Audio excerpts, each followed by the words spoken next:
بسم اللہ الرحمن الرحیم. شروع سے رب جلیل کے نام سے جو میرا اور آپ کا پالنے والا ہے.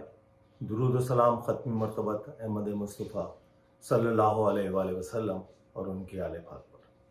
دوستوں اور ساتھیوں، آپ کے کمنٹس، آپ کی جو ٹیلی فون کالز ہیں جس پہ آپ سے گفتگو ہوتی ہے، آپ کے کمنٹس بھی میں پڑھتا ہوں. یہاں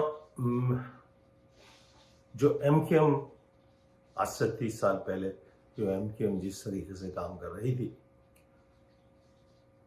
اس کا کوئی آپ کہیں کہ کوئی دوسری پارٹی میں اس کا نیم البدل آپ کو نظر نہیں آئے گا. الطاف حسین نے اپنی سحر انگیز شخصیت کی اور اپنی تقریروں اور اپنے عمل سے غریبوں متوسط طبقے کے لوگوں کو برسر اقتدار لائے. الطاف حسین کا ہفتہ صفائی اگر شہر کراچی کو یاد ہو، حیدرآباد کے لوگوں کو یاد ہو، ہفتہ صفائی جس طریقے سے عوام نے اس پورے شہر کی گند کو صاف کیا.